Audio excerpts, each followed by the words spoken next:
What's up, guys? Welcome to another episode of Nintendo Friends. Today we will be talking about 31 years of Super Mario Bros. 3, as well as a new segment here on the show called Nintendo Newbie. I am your host, DA, and with me as always is my co-host and fellow gamer, Abel. How you doing today, Abel? I'm doing pretty good, Are you? You look kind of sleepy.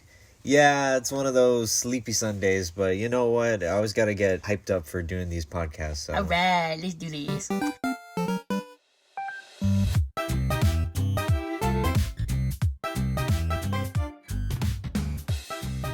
Alrighty, so first off, we are going to talk about Super Mario Bros. 3. It is 31 years of Super Mario Bros. 3. Can you believe that? It's crazy. It first came out in, it actually came out in Japan in 1988, in October, but it actually came over to North America here in the States on February 12th, 1990. So today is exactly 31 years. Wow, that's crazy. It's crazy to think that the 90s were 30 years ago. Oh, dear God, no! When you think the 90s, I'm 28 this year, and I'm like 2 years away. I just can't believe it. Yeah, that's crazy. Oh, my God. When you think the 90s, you're like, oh, it's the 90s, you know, but like, it's actually already getting to like See, the that 90s point. Seems like 10 years ago. Even like 15. Not 30, though. Right. It's crazy. But no. Man, that's crazy. It's such a good game though. Like it really holds up. It does hold up. I mean, you got everything, right? You got everything. You got the makings of a perfect Mario game. You know, you got Mario. Of course, the colorful art style, everything, you know. Yeah. You got Mario, Luigi, you got to save Princess Toadstool, and the rulers of 7 different kingdoms from the antagonist Bowser, of course. But it still works. It works, and it's great. So we'll talk a little bit about it. So Super Mario Bros. 3, when it came out, it was actually praised pretty well. It was actually listed as one of the greatest video games of all time. Really? It is literally the third best-selling NES game with more than 17 million copies sold worldwide. It's been re-released. It's been remade. It's still being played today. You can buy it. Let's talk about that really quick. So it was remade for the Super NES as a part of Super Mario All-Stars back in 1993, and the Game Boy Advance as Super Mario Advance 4, Super Mario Bros. 3 in 2003. It was re-released on the Virtual Console service on the Wii U and the 3DS, and was included on the NES Classic Mini. And on September 19th, 2018, so literally 3 years ago, it was re-released on the Nintendo Switch online service with added netplay. So this game has been everywhere. You can still get it today. Like I said, and I've said this before, if you have a 3DS, if you have a Wii U, go to the eShop. If you have a Switch now too, it's on Switch. Yeah. Go down. So if you have a Switch, download it on your Switch online service if you have it. You can download the NES games for that. They actually remade all of them. So like they remade the Super Mario Bros. The first one, Super Mario Bros. 2, the Lost Levels, stuff like that, and Super Mario 3, of course. And then if you have a 3DS, it's available there. I can't remember the price at this moment, but it's there. Go get it. You really have no excuse not to play it. It's on pretty much everything. Usually whenever there's an anniversary of a game or something like that, it makes me want to go back and play it, and it makes me appreciate it more because of how far we've come. So, like, especially if it's a game like Mario, right? If it's a game like Super Mario Bros. 3, I tend to be like, man, we're literally we're already in the next gen consoles. We got PlayStation 5, we've got Xbox Series X, but people are still playing this game. Yeah. And we say that all the time. We say that all the time with Nintendo IPs. We say this all the time with Nintendo games.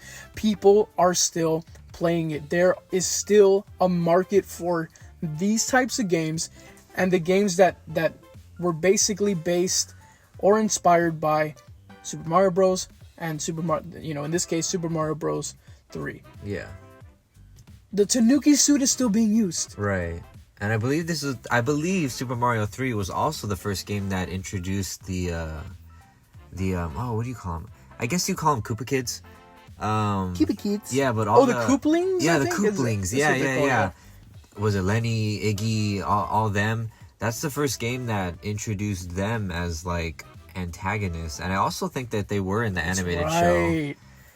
Oh Yeah. my god, that's right. Yeah, that animated show that he mentioned before is also pretty funny. It's pretty good. Yeah, it's got its moments. Yeah. I have to go back and watch it. It's got some pretty funny moments. But yeah, no, like I totally get I totally agree with what you're saying. All the Mario games are just so, I mean, they're just so universally loved. Like, I mean, that's why they're so replayable, and that's why so many people are not only replaying them, but so many people are now using the chances that we get through, like, you know, playing it on the Switch and 3DS like that, these newer gen consoles. A lot of people are using that to play that game for the first time, you know. Right. A lot of young kids too, you know, who might not have even been born in the 90s at all, you know, like And, you know, commenting on that, you know, because it did come out of the 90s, which was 30 freaking years ago. Yeah, 31. It gives us, it gives people like, you know, my age and a little older as well, you know, who actually experienced it. I wasn't around in 1990.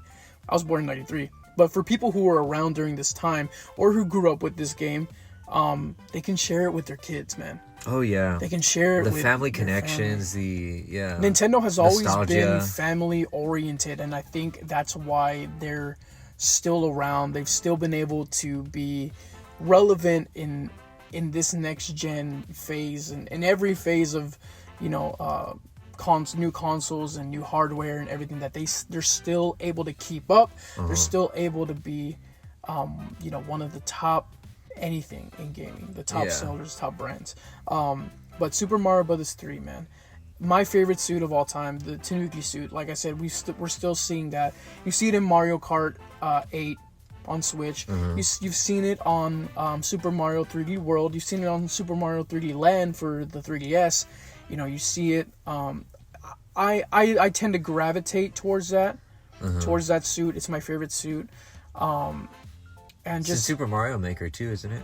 It's in Super Mario Maker Yeah. 2. It's also in Super Mario Brothers U Deluxe, Oh which yeah. is on Switch. Yeah. It's in that. It's in a lot of games. It's still being, dude. It's a very classic It's still being power-up. used. Exactly. It's Yeah. my favorite of all time. Yeah. And just they say that Super Mario Brothers 3 improved upon its predecessors, which I think it improved on Super Mario Brothers 2. I do have to say I tend to gravitate more to Super Mario Brothers, the original. I just like that a little bit better than Super Mario Brothers 3, but that's just a personal preference. I do think, though, that as far as graphics, as far as, you know, level design, themes, music too is really good. Yeah, it Can never is. forget about the music on our channel. I mean, you're probably hearing it right now Yeah. behind, you know, in the background. I've used it for the past 2 shows. Yeah. I've used like a variation of Super Mario, you know. So yes, the music is really famous. It's so good. It's so memorable, and that tends to be The case with all Mario games is just the music. Just it.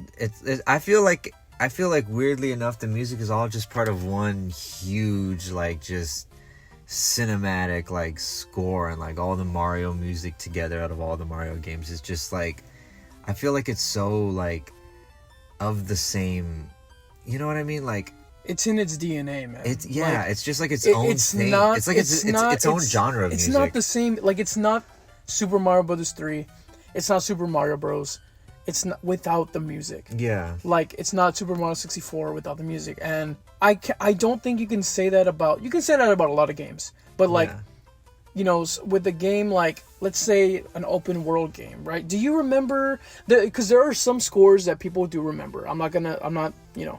But, like, for the life of me, I can't give you right now, like, music from Skyrim. Like, like what it's called, the name of the actual, like... track, Yeah, you know, so like, just for example, I'm not saying not to downgrade the music. no, but, not to downgrade. yeah. It's incredible. The scores, you know, in a lot of games, but like for the life of me, I can't remember Right.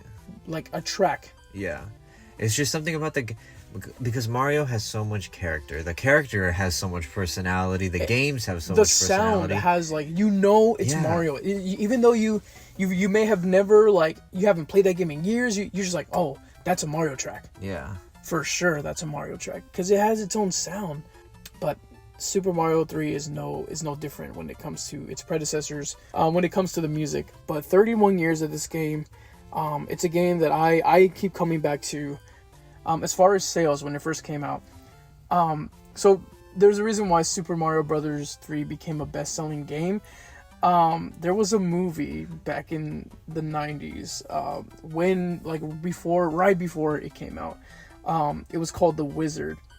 And this game was included at the end of like the movie. The kids go to like a video game tournament, and the players have to play the new Super Mario Brothers 3. They had the controllers there, the two kids on stage, but they had like these huge 2 screens for each player that because they were in an arena.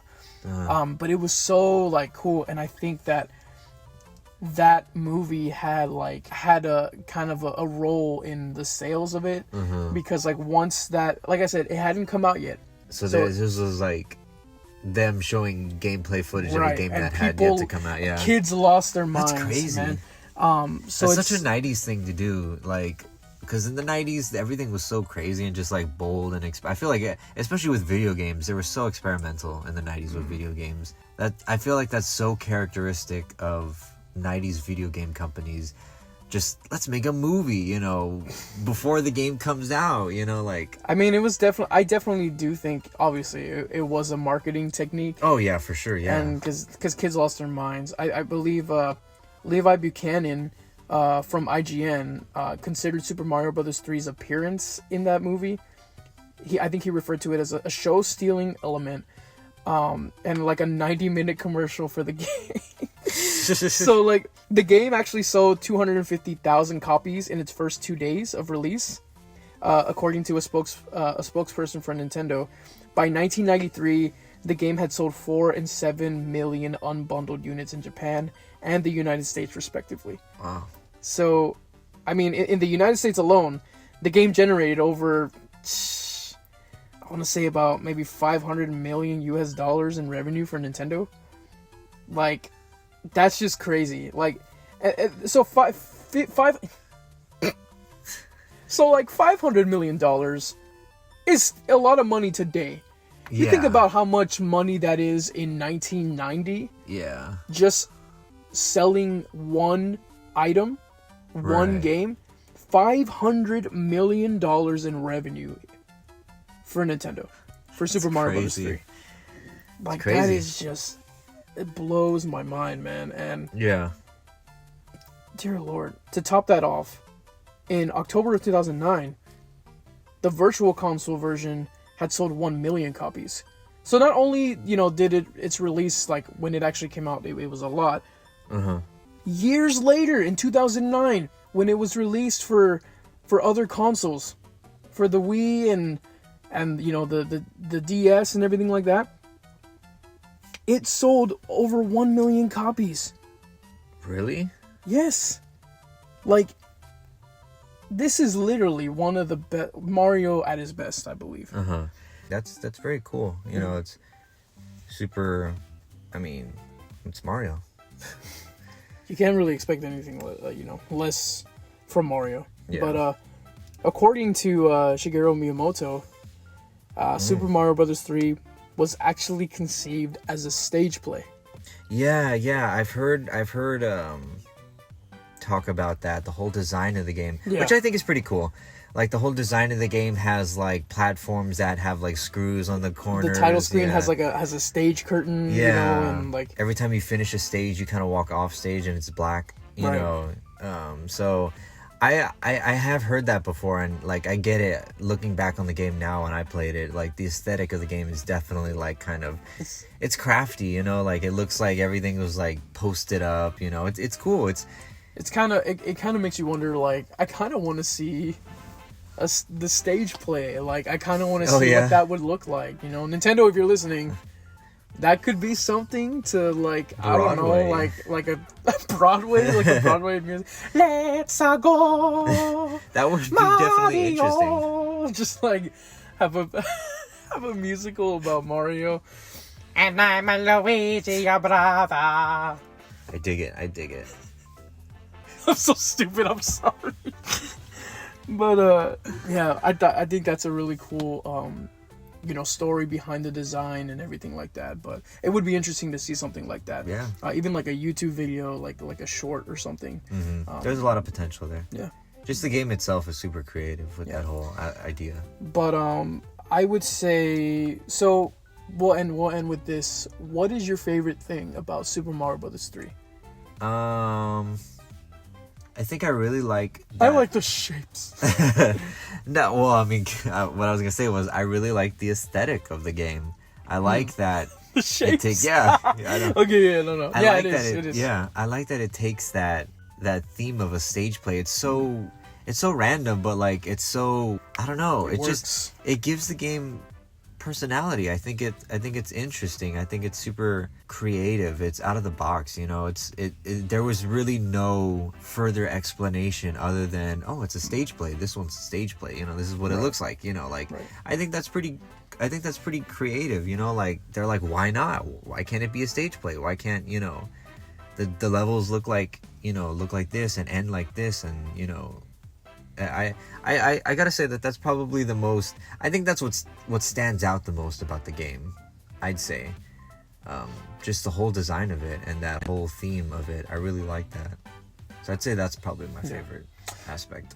My favorite would have to be the Tanuki suit. Yeah. It's just so like iconic. Yeah. I mean, even the cover of the actual game. It's just him. It has him with his arms spread out in that Tanuki suit. You can float. You can. It's such a cool power up. Like the powers that it gives you too. It's fun to use. Not only the design of it, but actual like the functionality of it. It's just fun. Yeah. It's so iconic. But well, here's the 31 years of Super Mario Bros. 3, man. I legit am gonna go play it. But let's do it. All right. So today on the show, we have a new segment called Nintendo Newbie, and that's where we get a friend of ours or somebody that we know, right, friends and family, and we make them play a game that they've never played ever in their life, and we get them to comment on it. The guest that we are going to welcome you to today is actually DA's sister, and also my girlfriend, so it is Lorena. Hello. Hi. So this Great weekend, enthusiasm. Thanks. Thank you for your enthusiasm.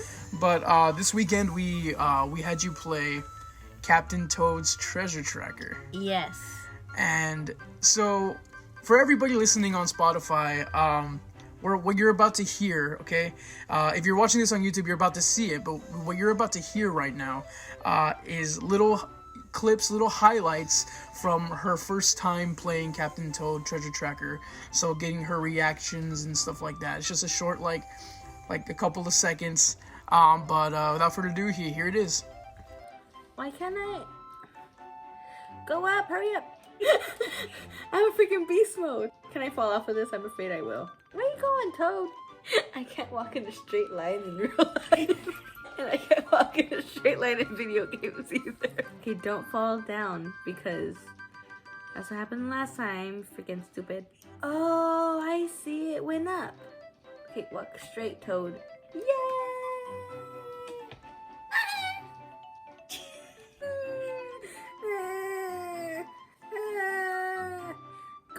Go, Toad, go, Toad. Ah! Why are you falling in the water, Toad? That was good. So yeah, definitely got a reaction out of you. Let's put this over here. I talk pretty loud. Shut up. Just kidding. So definitely got a reaction out of you. What were your initial thoughts when you first started the game? What did you think by looking at the box, looking at the start of it? What was it going to be like? I mean, what I saw was kind of what I expected. Like, what we did. It was a really fun game. Like, I love games like that. It's so much fun.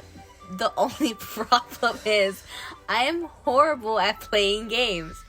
I think the thing that, like, messed me up the most, I guess, was, I don't know if it's like hand-eye coordination, but There probably is.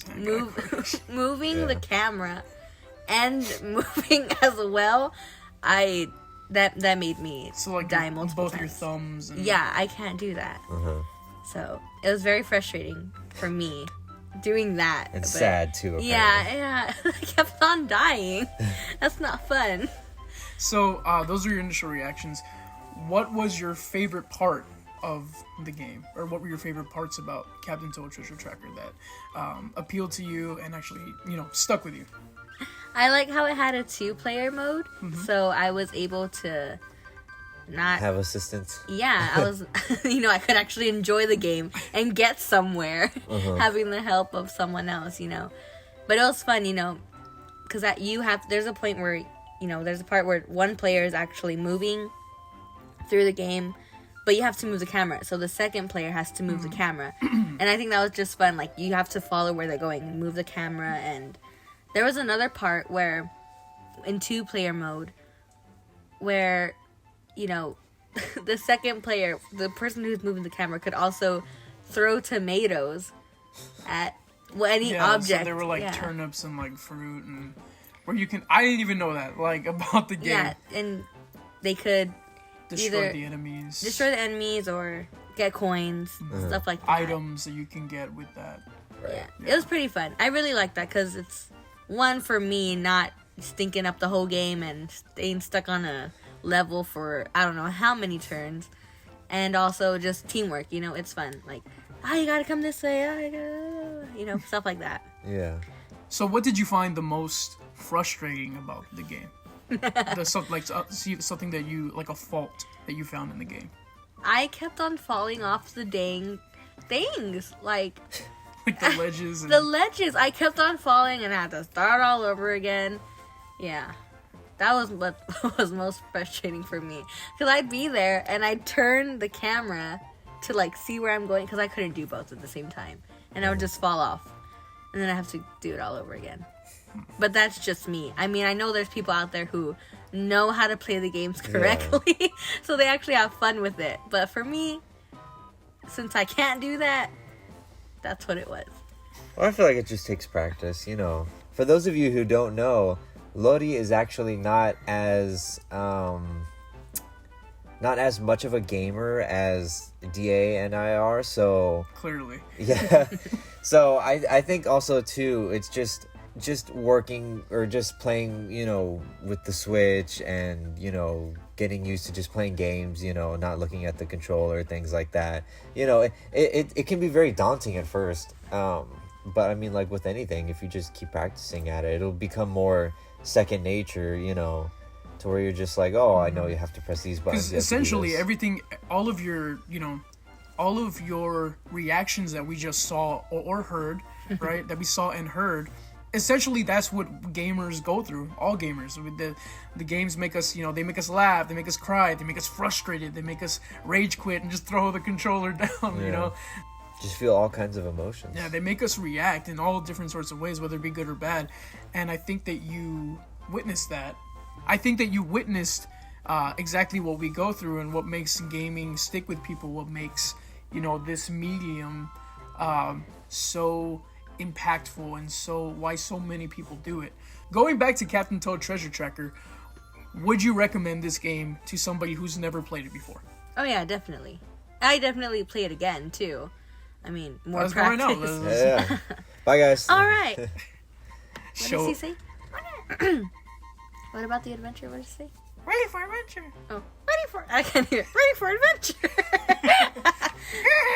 Okay. Yeah. So last thing for this segment, what would you rate Captain Toad Treasure Tracker out of 10? What would I rate it? 10 being the best. Of course. Yeah. I think I would rate it. I'm in between like a 8.5 and a 9. Because I really liked it. Yeah, I thought it was really fun. Oh. Especially like in 2-player mode. It was really fun, For me. Especially like we did like a boss battle. Oh, yeah? Yeah. And it was kind of like... It was kind of like, tense. Yeah. Oh, yeah. That one was fun. But also, too, I don't play many games. Oh, yeah. So, yeah. That's true. So you would definitely rate it 8.5 to 9 Yeah. Toads out of 10. Yes, 8.9 Toads out of 10. All right. So not a full... Not a full 9, 10, yeah. but For somebody who's never played it before, and for somebody who's not really a gamer, I'd say that's pretty good. That's a lot of toads. Yeah, a lot of toads. That's a lot of toads. Yeah. Well, thank you. Thank you for being on the show with us, and we're glad that you enjoyed Captain Toad Treasure Tracker, and we will go ahead and probably play some more after this. Let's go. Let's do it. Right now. Bye. Well, that about wraps up this episode. Thank you guys for listening. Remember to follow us on Instagram at NintenFriends, and you can listen to us on Spotify and the Anchor app, as well as YouTube. From us here at NintenFriends, thank you for being our player too. We hope you can join us next time to play